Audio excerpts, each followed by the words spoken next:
All right, this video is probably going to be a little bit on the shorter side because I really want to get straight into the point with this and not kind of fluff around with it. But, so many, and this kind of ties into the other video I made a couple days ago, but a lot of us want certain things in life, and you just have to understand that everyone's on a different journey and you have to trust God's timing. Now, what do I mean by this? So when I first started making content, right, like off the bat, when I was 17, I first started posting videos. Like I wanted to go viral instantly. I wanted to do coaching full time or sell workout programs full time, whatever. But I couldn't do it back then. And I would get frustrated, not just with this, but like with other things too. Like, why can't I have this car right now? Why can't I have this right now? Why can't I have that right now? Right? And one thing you have to understand is you're not that person yet. And what do I mean by this? Like, it can be the simple analogy of like, if I were to give you a bunch of all this money, if I were to give you like $1 million right now, better analogy. If I were to give you like $1 million right now, you're probably going to be that person to spend all of it.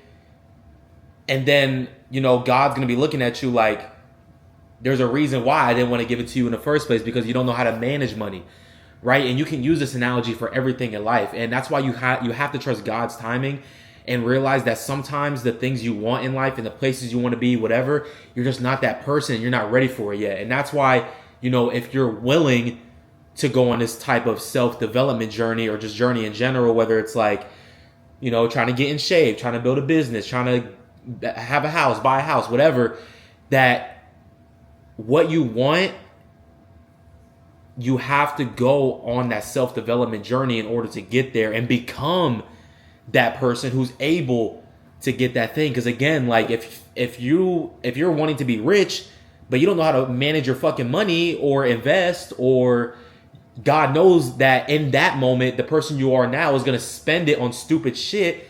You think he's going to give it to you? No, because he knows you're not ready. And that's why, a lot of the times when people become successful, they talk about, you have to embrace the journey and you have to be willing to go through all these horrible things, failures, because those are the things that's going to build you into the person that you need to be to receive those things.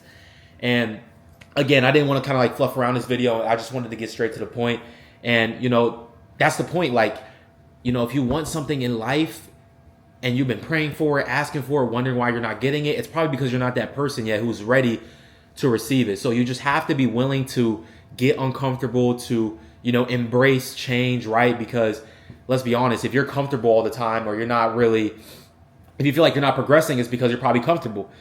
In order to, change and grow and succeed with anything in life, you have to be willing to go through these failures, these lessons, these uncomfortable changes in order to learn from those mistakes and grow and learn into the person that can be able to receive those things. You know what I mean? So that's really it for today. Again, I didn't want to kind of like bluff around, but just know that if you're asking for things and you're wanting all these things, that you need to be able to go into your own self-development journey, trust God's timing, and just realize that you're not that person yet, but you will be if you're willing to go through the journey.